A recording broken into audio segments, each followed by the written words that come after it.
ఓం నమ శివాయ. మహాశివరాత్రి పురస్కరించుకుని తాడేపల్లిగూడెం మండలం వీరంపాలెంలో ఉన్నటువంటి శైవ క్షేత్రంగా ప్రసిద్ధిగాంచినటువంటి బాల త్రిపుర సుందరి సమేత విశ్వేశ్వర పంచాయతీ క్షేత్రం మనం వస్తున్నాం. ఇది తాడేపల్లిగూడెం నుండి 20 కిలోమీటర్ల దూరంలో ఈ వీరంపాలెం ఉంది. మనం ఇప్పుడు వీరంపాలెం శైవ క్షేత్రానికి వెళ్ళబోతున్నాం. ఊరి ఎంట్రన్స్లో ఉన్నాం.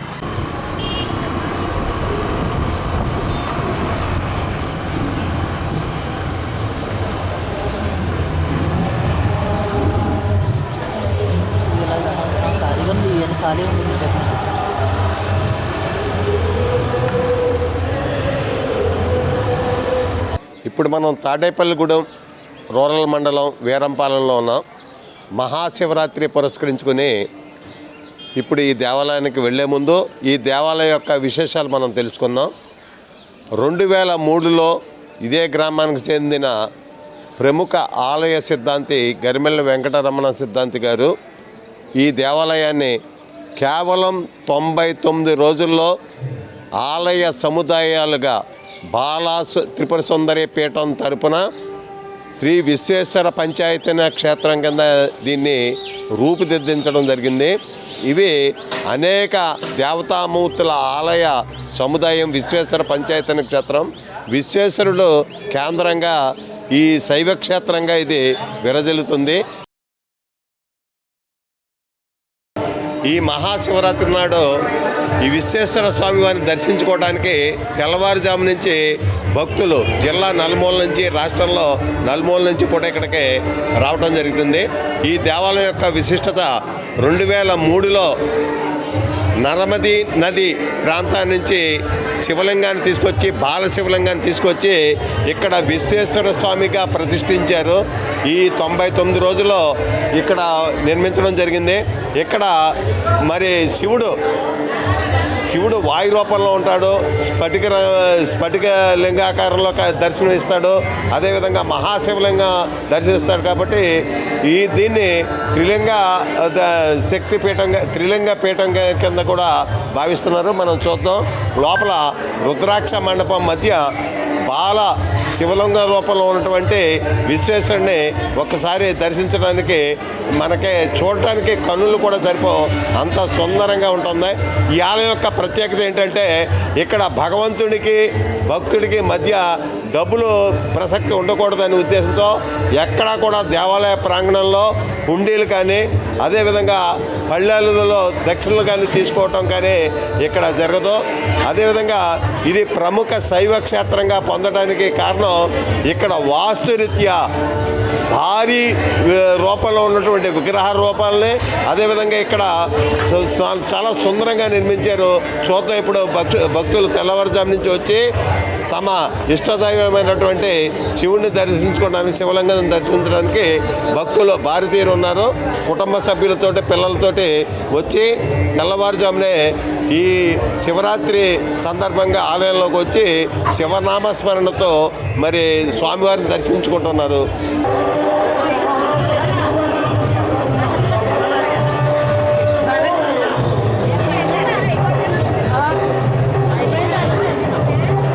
చూస్తున్నదంటే వీరంపాలెం శైవక్షేత్రంలో ఉన్నటువంటి ప్రధాన దేవుడు నర్మదీ నది నుంచి బాలశివలింగ రూపంలో తీసుకొచ్చి ఇక్కడ విశ్వేశ్వరుడిగా ప్రతిష్ఠించారు. మనం చూడండి ఎంత అందంగా గమనీయంగా భక్తుల్ని ఆకట్టుకునే విధంగా మరి ఉన్నాడో బాలశివలింగం విశ్వేశ్వరుడు. కాశీలో ఉన్నటువంటి విశ్వేశ్వరుడిని ఇక్కడ కూడా చూద్దాం. చాలా శోభాయమానంగా పూలదండంతో స్వామివారిని అలంకరించడం జరిగింది. చెప్పండి మా ఇంటి అందరూ వచ్చేస్తారు. ఇప్పుడు ఒక 2-3 ఎలా సెల్ ఫోన్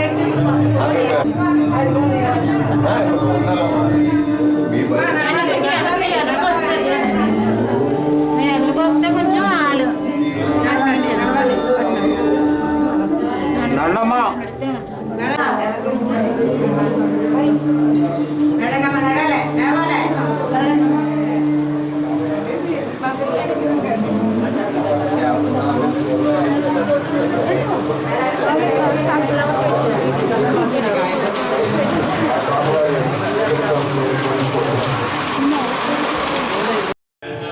పంచాయతన క్షేత్రం అంటేనే అమ్మవారు కూడా ఉంటారు. ఇక్కడ ఉన్నటువంటి మేధా సరస్వతి ఆలయం ఇక్కడ ఉంది. బాసర తర్వాత ఇక్కడ మరి అక్షరాభ్యాసాలు చేయించడానికి రెండవ బాసరగా ఈ వీరంపాలెం క్షేత్రం మరి ప్రసిద్ధి చెందింది. ఇక్కడ ఈ పరిసరాలు చుట్టూ జిల్లాలో ఉన్నటువంటి ఇతర జిల్లాల నుంచి వచ్చి కూడా తమ పిల్లలకి అక్షరాభ్యాసం ఇక్కడ చేయిస్తూ ఉంటారు. మేధా సరస్వతి ప్రాంగణం పక్కనే అభయ ఆంజనేయ స్వామి మనకి కనబడుతున్నాడు. ఆయన కుడి హస్తంతో భక్తులను ఆశీర్వదిస్తూ ఉన్నటువంటి ఆంజనేయ స్వామి విగ్రహాన్ని మనం చూస్తున్నాం. ఇది కూడా మనకి మేధా సరస్వతి విగ్రహ ఆ మందిరం పక్కనే ఉంది. దాని పక్కనే ఇక్కడ మనం చూస్తున్నాం గాయత్రి మండపం.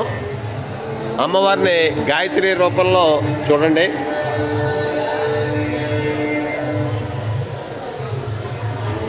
వెంకటరమణ సిద్ధాంతి గారు నిర్మించడం జరిగింది 99 రోజుల్లో.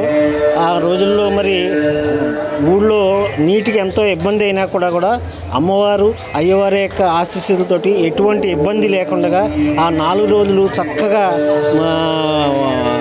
మంచి వాతావరణంలో ఎటువంటి మబ్బులు లేకుండా మండు వేసవి మే నెలలో చక్కటి ఎండ లేకుండా మబ్బులతోటి ఈ యొక్క క్షేత్రాన్ని ప్రతిష్ఠించడం జరిగింది. మామూలుగా భక్తులు ఎప్పుడు వస్తూ ఉంటారండి? భక్తులు ఎప్పుడు వస్తుంటారండి. తిరుపతి వచ్చిన వాళ్ళందరూ కూడా ఇక్కడికి దర్శనం చేసుకుని ఇక్కడి నుంచి వెళుతుంటుంటారు. దేశంలో ఉన్నటువంటి నలుమూలల నుంచి కూడా ఇక్కడ రావడం జరుగుతుంది. అలాగే 5 సంవత్సరాల క్రితం ఇక్కడ శక్తిపీఠం కింద ఏర్పాటు చేయడం కూడా జరిగింది. ఆ రోజు కాశీ నుంచి అక్కడి నుంచి వేద పండితులు అందరూ వచ్చేసి దైవ దర్శనంకి ఇక్కడ శక్తిపీఠాన్ని ఏర్పాటు చేయడం కూడా జరిగింది. మరి దసరాల్లో మా అమ్మవారు అయినటువంటి బాల మా ఊళ్ళోనే మా యొక్క గురువు గారు ఇక్కడ ఏర్పాటు చేసి ఆ రోజు 9 రోజులు నవరాత్రులు 9 రోజులు కూడా పూజలు బాగా జరిగేట్టుగా చేయటం జరుగుతున్నది. అలాగే ఇది త్రిశక్తి పీఠంగా పేరు కలిగింది. ఎందుచేతంటే గాయత్రి అమ్మగారు ఒక పక్కన, ఇక్కడ బాలా త్రిపుర సుందరి గారు, మేధా సరస్వతి ఉన్నారు. ముఖ్యంగా దసరా రోజుల్లో ఈ అమ్మవారి దగ్గర బాలా త్రిపుర సుందరి దగ్గర ఉత్సవాలు జరుగుతాయి. ఇటువంటి దేవాలయం కట్టినందుకు మీరు ఏ విధంగా ఫీల్ అవుతారు? మాకు చాలా సంతోషం అండి. అలాగే ఈ యొక్క మేధా సరస్వతీదేవికి ఈ శ్రీ పంచమి దగ్గర నుంచి ప్రతిరోజు కూడాను వేలాది మంది ఇక్కడికి వచ్చి అక్షరాభ్యాసం చేసుకుంటాం అనేది ఇక్కడ పరిపాట. దానికి ఎటువంటి ఇబ్బంది లేకుండా వచ్చిన వారి అందరికీ ఉచిత భోజనం. తర్వాత ఈ శివరాత్రి రోజున వచ్చేటటువంటి లక్షలాది మంది భక్తులకు అందరికీ కూడాను మా గురువుగారు వాళ్ళకి ఎటువంటి ఇబ్బంది లేకుండా ఆహారము, నీరు అన్నీ కూడా సప్లై చేసి వాళ్ళని చక్కగా సంతోషంగా ప్రతి ఒక్కరిని పంపడం జరుగుతుంది. దేశంలోనే అరుదైనటువంటి 42 అడుగుల అష్టముఖ గణపతి ఇక్కడ మనకి కనిపిస్తూ ఉంటాడు. ఏదైతే ప్రధాన శివాలయం ఉందో దానికి ఎదురుగుండా ఇక్కడ అష్టముఖ గణపతిని మనం చూస్తున్నాం. ఇది దేశంలోనే ప్రసిద్ధి చెందింది. చాలా చూసిన వాళ్ళకి ఇక్కడ వచ్చి చాలా ప్రశాంతతో గణపతి దేవుడికి మరి పూజలు విగ్రహం చేస్తారు. మనకి పంచాయతన క్షేత్రంలో ఉంటే సూర్యుడు, అదేవిధంగా శివుడు, అది విష్ణువు, అమ్మవారు, గణపతి, ఈ 5 ప్రధాన దేవుళ్ళకి సంబంధించే ప్రత్యేక పూజా విధానం చేసేదాన్నే పంచాయతన క్షేత్రం అంటారు. ఈ పంచాయతన క్షేత్రంలో భాగమైనటువంటి అష్టముఖ మహాగణపతిని కూడా మనం చూస్తున్నాం. అష్టముఖ గణపతి విగ్రహాలకు ఎదురుగుండా శివపార్వతుల విగ్రహాలు, భారీ విగ్రహాలు మనం చూస్తున్నాం. చాలా ఆహ్లాదకరంగా ఉంటుంది. ఇంత భారీ విగ్రహాలతో మరి చాలా రూపుదిద్దే విధంగా భక్తులని ఆకట్టుకునే విధంగా ఇక్కడ గరిమెళ్ళ వెంకటరమణ సిద్ధాంతి గారు ఏర్పాటు చేశారు.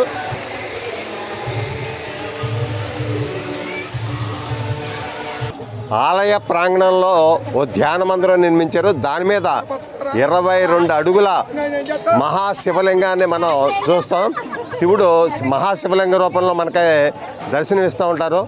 శివరాత్రి సందర్భంగా ఈరోజు పంచామృతాలతో అభిషేకం చేయడానికి అన్నిటినీ భక్తులు ఇక్కడ ఉన్నటువంటి వాలంటీర్స్ మనకి ఏర్పాట్లు చేస్తున్నారు. చూడండి, ఇప్పుడు మనం చూస్తుంది పెరుగు ఇవన్నీ కూడా ఇక్కడ ఏర్పాటు చేస్తున్నారు. తేనె అవి పంచామృతాలతో కొద్ది సమయంలో ఇక్కడ మనకి అభిషేకం జరగబోతుంది మహాశివలింగానికి. పంతులు గారు, ఏంటిది? సెంట్ అండి.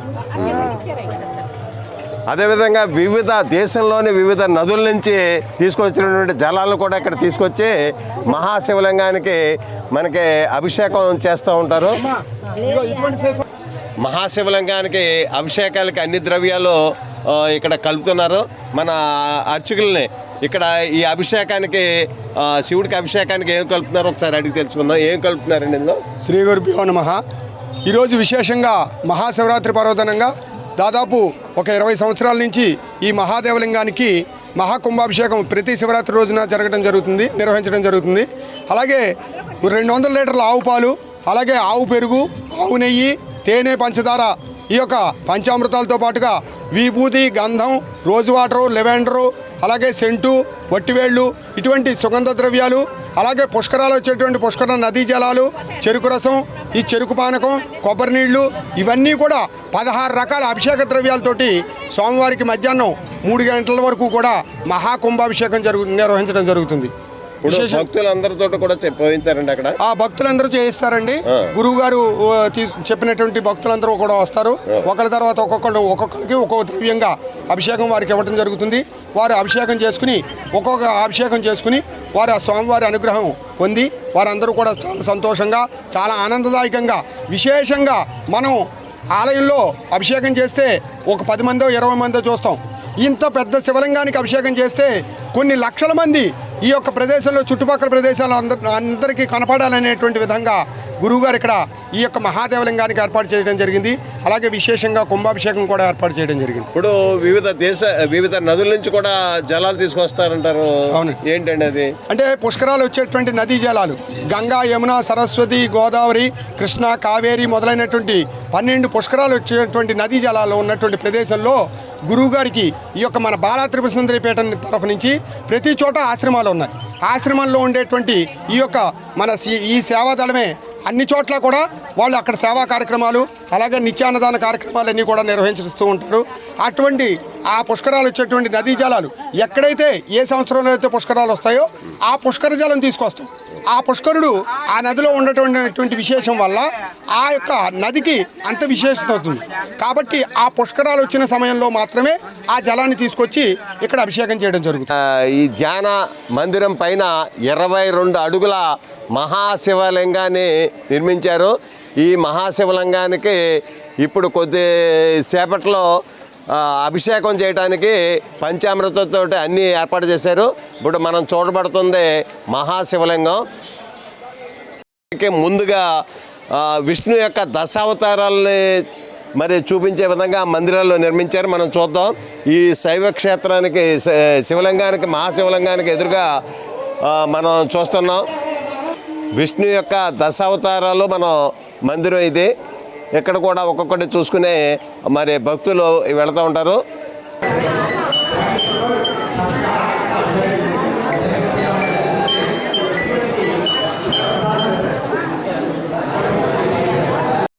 శ్రీచక్రం నిన్న రాత్రి ఇక్కడ మరి కళ్యాణానికి ముందు ఇక్కడ శ్రీచక్రాన్ని ఏర్పాటు చేశారు. ఈ శ్రీచక్రాన్ని ఒక్కొక్కటి తొలగించే క్రమంలో భక్తులు ఉన్నారు, వాలంటీర్స్. వీరంపాలెంలో కానీ దేశంలో కానీ మనకి పీఠం తరపున, బాల త్రిపుర సుందరి పీఠం తరపున సుమారు 276 చోట్ల విగ్రహ ప్రతిష్టాపన చేశారు. ఈ ఆలయ సిద్ధాంతి ఈ గ్రామం కావటం, పైగా ఈ దేశంలో ఇన్ని చోట్ల చేసాం. నా స్వగ్రామం అయినటువంటి వీరంపాలెంలో మరి ప్రజల పునీతులు కావటానికి ఈ ప్రాంత వాసులందరూ కూడా ఈ జిల్లా, పరిసర జిల్లా నుంచి వచ్చి చూడటానికి వీలుగా మరి ఇక్కడ బాల త్రిపుర సుందరి పీఠం తరపున ఈ శైవ క్షేత్రంలో మరి ఆయనే మొత్తం అన్నీ కూడా ఆయనే, అంతా డైరెక్షన్ అంతా. కేవలం 99 రోజుల్లో ఈ ఆలయ సముదాయాన్ని నిర్మించడంతో పాటు దీనికి ఒక విశిష్టత ఉండేలాగా అన్ని సిద్ధాంత ప్రకారం ఏవి ఎక్కడెక్కడ పెట్టాలో అనేది చేశారు. వారి వలన ఈ వీరంపాలెం కానీ మా జిల్లా పశ్చిమ గోదావరి జిల్లా కానీ ఒక పేరు వచ్చింది. అటువంటి గరిమెళ్ళ వెంకటరమణ సిద్ధాంత గారిని కలవడం అదృష్టంగా భావిస్తూ ఆయన మాటలో విన్నాం. సరే, అసలు ఇక్కడ కట్టాలని మీకు ఆలోచన ఎలా వచ్చింది సార్? అంటే ప్రపంచంలో ఏది శాశ్వతమైంది కాదు, మనము శాశ్వతం కాదు. కానీ మనం పుట్టినటువంటి గ్రామం, ఈ ప్రాంతం వెలగాలి. ఇది చాలా చిన్న కుగ్రామం. ఆ తర్వాత కూడా ఈ ఊరు భక్తుల యొక్క స్మృతిపథంలో ఉండాలి అంటే ఆధ్యాత్మికం తప్ప రెండో మార్గం లేదు.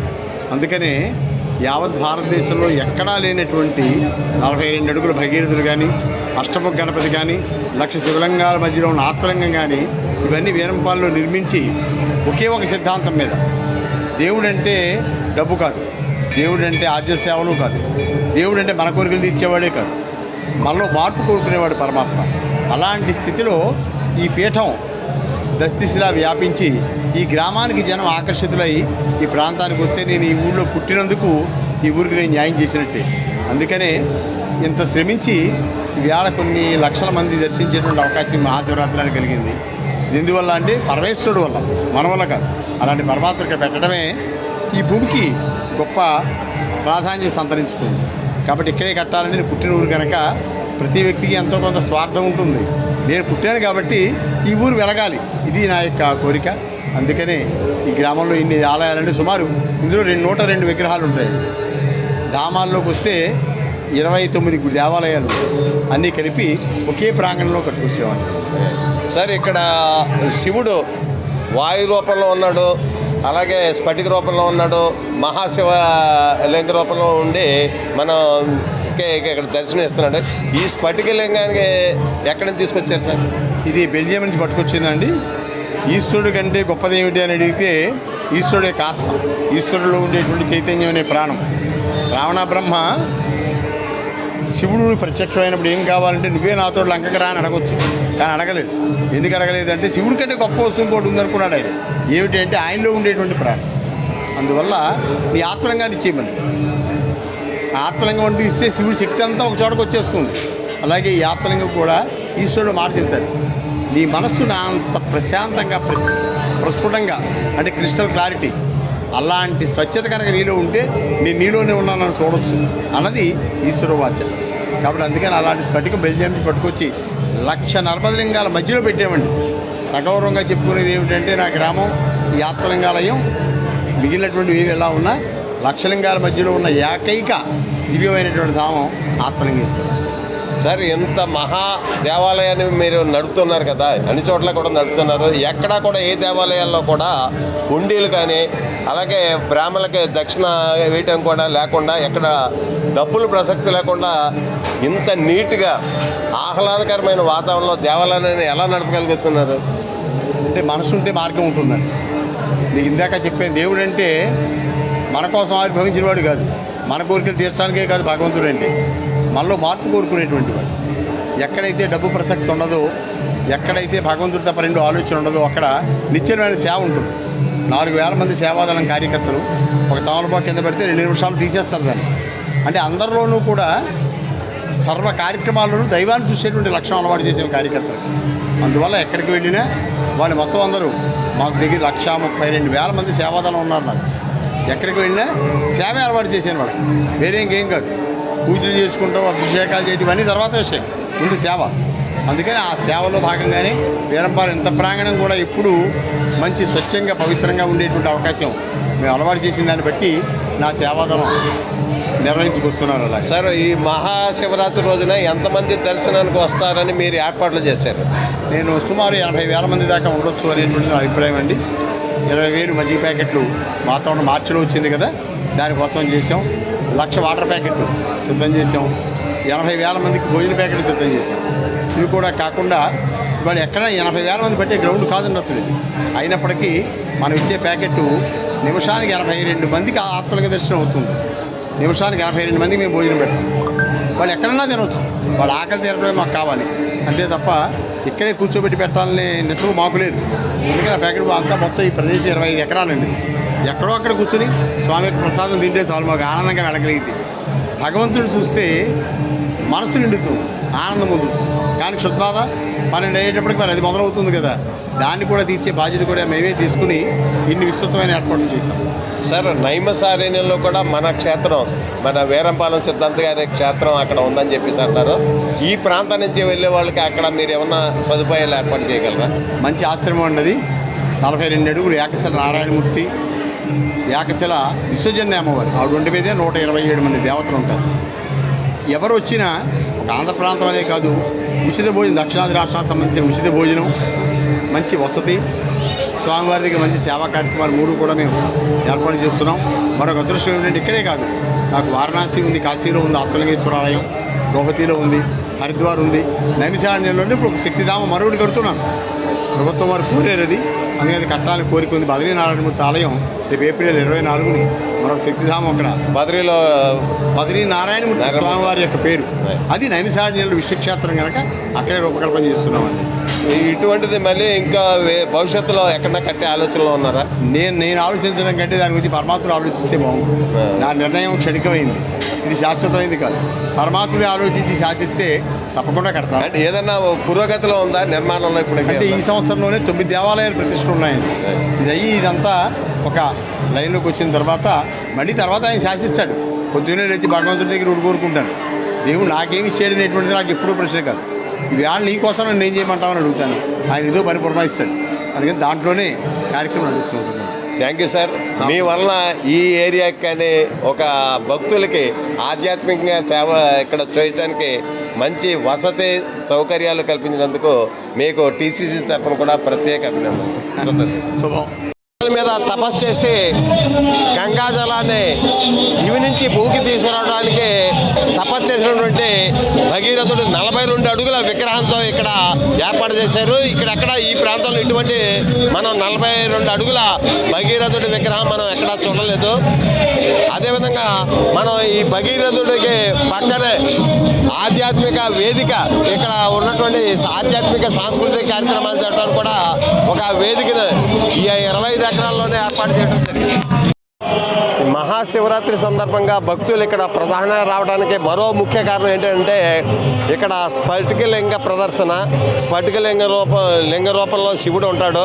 ఇది కేవలం సంవత్సరానికి 2 సార్లే, శివరాత్రి రోజున, కార్తీక పౌర్ణమి రోజున 2 రోజులు మాత్రమే భక్తులకు దర్శనమిస్తూ ఉంటారు. మనం ఇప్పుడు స్ఫటికలింగం ఎక్కడుందో చూద్దాం.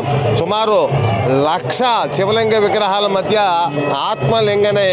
లింగాన్ని ఇక్కడ ప్రదర్శించడం స్ఫటిక రూపంలో మనం చూద్దాం. మనం చూస్తున్నది క్యూలో నుంచున్నారు అందరూ కూడా. ఇదంతా క్యూ స్ఫటికలింగ దర్శనానికి వచ్చారు. అదేవిధంగా మనం కుడివైపుకి చూస్తే సాయిబాబా విగ్రహం కూడా ఇక్కడ మనకి కనబడుతుంది. సిద్ధి సాయినాథుడి విగ్రహం కూడా కనబడుతుంది. ఒక్కసారి స్ఫటికలింగం దగ్గరికి వెళ్ళి చూద్దాం. ఈ వీరంపాలెంలో మహాశివరాత్రి నాడు అరుదైన దర్శనం ఏంటంటే స్ఫటికలింగ దర్శనం. స్ఫటికలింగ దర్శనం చేసుకుని వరుసగా భక్తులు వస్తున్నారు. ఒక్కసారి ఆ ఆత్మలింగం స్ఫటికలింగాన్ని చూసిన తర్వాత వారి అనుభూతి ఎలా ఉందో ఒకసారి అడుగుదాం. చూసారా మా అమ్మవారిని? మీరు చూసారా? మీకు ఏమనిపించింది? చాలా అనుభూతి పొందాం సార్. చాలా బాగుందా? బాగుంది. ఈ వీరంపాలెం పుణ్యక్షేత్రంలో, శైవక్షేత్రంలో ఇంత అందంగా ఉండటానికి, ఇక్కడ అన్నీ క్రమంగా జరగడానికి ప్రధాన పాత్ర వహిస్తున్నది వాలంటీర్లు.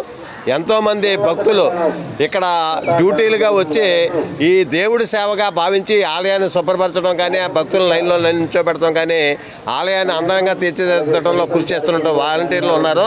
వీళ్ళంతా గణపవరం మండలం కాశీపాడి గ్రామం నుంచి వచ్చారు. ఒకసారి అడుగుదాం, మీరు ఎంతమంది వచ్చారండి? మేము 25 మెంబర్స్ వచ్చామండి. వచ్చారు. ఎప్పుడప్పుడు వస్తూ ఉంటారు మీరు? మామూలుగా 2 నెలలకు ఒకసారి మా టీం ఇక్కడికి వచ్చి దేవస్థానం అంతా శుభ్రం చేసి సేవ చేసుకుని మాకు దేవస్థానం బస్సు పంపుతారు గురుగారు. మళ్ళీ సాయంకాలం దేవస్థానం బస్సు మీద తీసుకెళ్ళి ఇంటి దగ్గర దింపుతారండి. మొత్తం మా దేవస్థానం తరఫున 100 టీంలు ఉన్నాయండి. ప్రతిరోజు దేవస్థానం బస్సు వెళ్ళి ఆ గ్రామం నుంచి తీసుకొచ్చి మళ్ళీ తీసుకెళ్ళి గ్రామంలో దింపుతుందండి. ప్రతి ఒక్కరు కూడా. మీరు ఎక్కడి నుంచి వచ్చారమ్మా? కాశీపాడి నుంచి వచ్చారమ్మా. మీరు ఈ సేవ చేయడానికి ఏ విధంగా బాగుంటారు? సర్వీస్ చేస్తున్నారు కదా, దీన్ని ఎలా భావిస్తున్నారు మీరు? సంతోషంగానే బాగుంటుందండి. దేవుడి సేవ అని సంతోషంగా ఉందండి. దేవుడి సేవ అని సంతోషంగా భావిస్తాం. ఉంది. ఎంతమంది వస్తూ ఉంటారు మీరు? 21 మంది. ఇలాగ ఎన్ని నెలలకు ఒకసారి వస్తూ 2 ఉంటారు? నెలలకు ఒకసారి. మరి ఇంటికాడ ఒప్పుకుంటారా? ఇంటికాడ అన్ని వదిలేసి వస్తారు కదా ఇక్కడికి. ఇక్కడ ఎన్ని రోజులు ఉంటారమ్మా వస్తే సేవకే? పొద్దుట సాయంకాలం వెళ్ళిపోతాం. ప్రతిరోజు 21వ తారీఖున వస్తామండి. 21న వస్తామండి. ప్రతి నెల వచ్చి సేవ చేసుకుని వెళ్తూ ఉంటారు. ఇక్కడ సేవ చేయడం మీరు ఎలా భావిస్తున్నారు? చాలా సంతోషంగా భావిస్తున్నాం. నేను రావడం ఇదే ఈ సంవత్సరం వచ్చానండి. చాలా సంతోషంగా ఉన్నాను. 10 సంవత్సరాల నుంచి వస్తున్నారండి, మా రంగరాజు గారు తీసుకొస్తున్నారు. నేనైతే ఈ సంవత్సరం వచ్చానండి. చాలా సంతోషంగా అనిపిస్తుంది.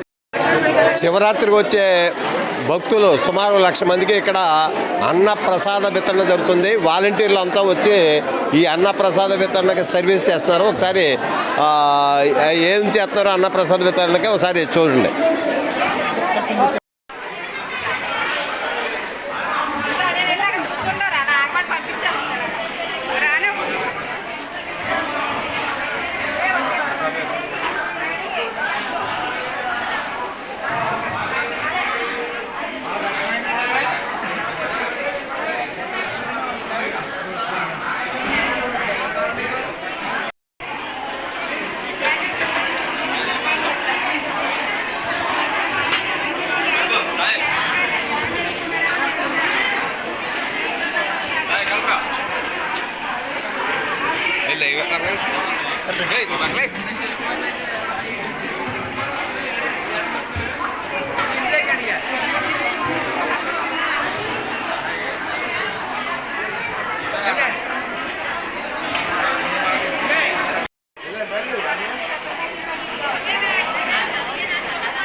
ఈ అన్నప్రసాదం వెనుక తయారీకి ఎంతోమంది ఆధ్యాత్మిక సేవా కార్యకర్తల వాలంటీర్లు ఇక్కడ సర్వీస్ చేస్తున్నారు. ఒకసారి ఆవిడని అడిగి తెలుసుకుందాం. ఏమ్మా మీరు ఎన్ని సంవత్సరాల నుంచి వచ్చి చేస్తున్నారు ఇలాగా? మేము 20 సంవత్సరాల నుండి మేము చేస్తున్నామండి. ఎంతమంది పని చేస్తూ ఉంటారమ్మా? టీంకి వచ్చి 40 మంది అండి. అయితే 60 టీములు అండి ఇవి. అయితే ఒక్కో రోజు 2 టీములు కూడా వస్తామండి. 40, 80 మంది అలాగే వస్తూ ఉంటాం. ఇక్కడ అన్నప్రసాదానికి ఏమి తయారవుతూ ఉంటాయమ్మా? అన్నీనండి. ప్రతినిత్యం అన్న సమారాధన ఉంటుందండి. అందరికీ కూడా వచ్చిన వాళ్ళందరికీ కూడా భోజనం పెట్టే పంపిస్తామండి. వాళ్ళకి అన్ని సహకారాలు అని ఏదైనా సరే అందించి వాళ్ళకి అన్నీ చూపించి పంపిస్తూ ఉంటాం. ఈ శివరాత్రి సందర్భంగా అందరూ కూడా వెళ్ళి దర్శనాలు చేసుకుంటున్నారు. మరి మీరు వచ్చి దర్శనం కాకుండా ఇక్కడ సేవా కార్యక్రమం చేస్తున్నారు కదా, దీన్ని ఎలా భావిస్తున్నారు మీరు? మేము చాలా మా పూర్వ జన్మలో మేము ఎంతో పుణ్యం చేసుకున్నాము. ఈ సేవా కార్యక్రమాలు ఈ భాగ్యాన్ని అంతా ప్రసాదించిన మా గరిమేళ వెంకటరమణ శాస్త్రి గారికి మేము జన్మజన్మలా రుణపడి ఉంటామండి. మమ్మల్ని ఎంతో ముందుకు తీసుకెళ్ళి ఇంత ఇదిగా మమ్మల్ని మా ఇదే కాకుండా కాశీ కూడా తీసుకెళ్ళి కాశీ సేవలు చేస్తూ ఉంటాము. నైన్శరణ్యంలో చేస్తూ ఉంటాము. ఎక్కడికైనా ఆయన శిష్యులందరినీ కూడబెట్టుకు తీసుకెళ్ళి ఛార్జీ లేకుండా ₹1 కూడా ఆయన ఛార్జీ తీసుకోకుండా తీసుకెళ్ళి సేవలన్నీ కూడా చక్కగా భక్తిభావం అంతా మాకు అందరూ కూడా కలిసి చక్కగా ఒక అక్క చెల్లుళ్ళగా కలిసి చక్కగా చేసి వస్తూ ఉంటామండి. మీరు ఏ గ్రామం నుండి వచ్చారండి? మాది కడియద్దండి. నా పేరు రుద్ర నాగలక్ష్మి. రుద్ర నాగలక్ష్మి. ఎంతమంది వచ్చారమ్మా మీ గ్రామం నుంచి? మా టీము 50 మంది అండి. మీది ఎవరమ్మా? అది నవ్విపేట అండి. నవ్విపేట. సేవకు వచ్చాము. సేవకు వచ్చారమ్మా. ఎన్ని రోజులు చేస్తారు? మేము 8 సంవత్సరాల నుంచి వస్తున్నామండి సేవకే. ఇప్పుడు శివరాత్రికి వేస్తారండి. శివరాత్రి డ్యూటీ వేసారు. నిన్న వచ్చారమ్మా మీరు? పొద్దునుంచి ప్రొద్దుట వచ్చాము. పొద్దుట 7 గంటలకు వచ్చాము. ఎంతమంది వచ్చారు? 30 మంది దాకా వచ్చాము. అంటే మీ అంతా మీరే ఖర్చులతో వస్తారు ఇక్కడికి? లేదండి, వాహనాలు ఏర్పాటు చేస్తారా? బస్సు వేస్తారు. బస్సు వేస్తారండి. ఉచితంగా తీసుకుంటారు. వచ్చేసి ఉచితంగా తీసుకుంటారు. అంతా ఆయన అంతా కూడా ఫ్రీ సర్వీసింగ్ చేస్తారండి. ఎక్కడ కూడా డిబ్బీ లేకుండా, ఎక్కడ కూడా ఏ రకమైన ఇది తీసుకోకుండా చాలా చక్కగా చేస్తూ ఉంటారు.